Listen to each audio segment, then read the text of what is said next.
नमस्कार, मी मनश्री पाठक. बातमीपत्रात आपलं स्वागत. बातमीपत्रात वेगवेगळ्या क्षेत्रातल्या टॉप 9 घडामोडींचा आढावा घेणार आहोत. सुरुवातीला बातम्या आहेत छगन भुजबळांच्या रोखठोक मुलाखतीच्या.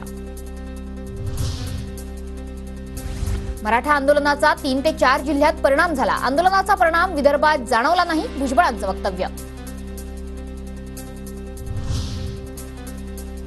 बाळासाहेब ठाकरेंसोबत राज ठाकरेंचे मतभेद कसे झाले? राज ठाकरेंची मागणी काय होती? बाळासाहेबांच्या अटकेच्या टीकेवरून मंत्री भुजबळांचा TV9च्या मुलाखतीतून पलटवार.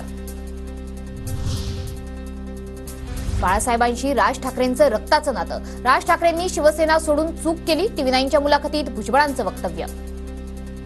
नातं आहे का झाले तुमचे मतभेद? आणि मतभेद झाले तरी तुम्ही हे लक्षात घ्यायचं होतं की शिवसेना ही बाळासाहेब ठाकरेंचीच आहे. मग तुम्ही बाजूला पडण्याचं कारण काय? काय मागणी होती तुमची? सांगा ना लोकांना.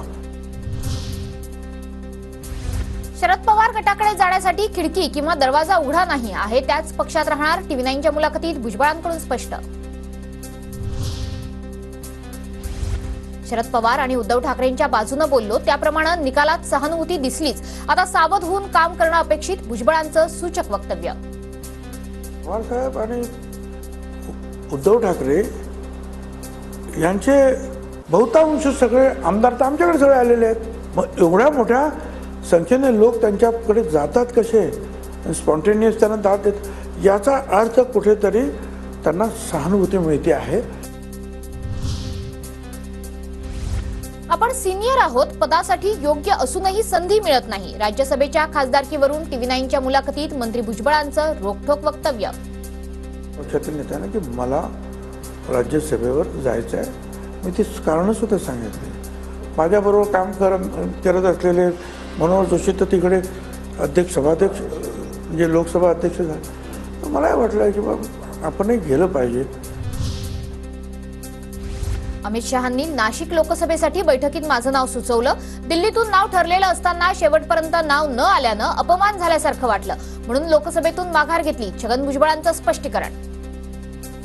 आम्हाला सीट द्या, आम्ही समीर भुजबळ यांना उभं करतो, ते माझी खासदार आहे. तर अमित शहा मध्येच म्हणे की नहीं, जो मंत्री कौन है वो मंत्री वहाँ खड़ा रहेंगे. म्हणजे मी तुम्हाला नाव नाही घ्यायचं की तुमचा अपमान नेमका कुणी केला. मला स्वतःला माझं ह्युमिलेशन झाल्यासारखं वाटलं. भाजपला दुसऱ्या राज्यात देखील फटका बसला, तेथे अजित पवार आहेत का? संघाच्या टीकेवरून भुजबळांचं प्रत्युत्तर. अजित पवार प्रामाणिकपणे काम करत असून टार्गेट होणार नाहीत, भुजबळांचं वक्तव्य. जितेंद्र आव्हाडांकडून बाबासाहेबांचा फोटो चुकून जाळला गेला. भाजपनं जितेंद्र आव्हाडांच्या विरोधात आंदोलन करण्याआधी मनुस्मृतीचा धिक्कार करावा. TV9 मराठीच्या मुलाखतीत भुजबळांचा भाजपवर हल्लाबोल. जितेंद्र आव्हाडांवर बोलतात बोला, पण कधी ज्या बाबासाहेब आंबेडकरांनी मनुस्मृती जाळली, तिचा धिक्कार केला, तसं तुम्ही अगोदर करा आणि मग त्या जितेंद्र आव्हाडला काय आणखीन बोलायचं ते बोला, असं म्हणाले.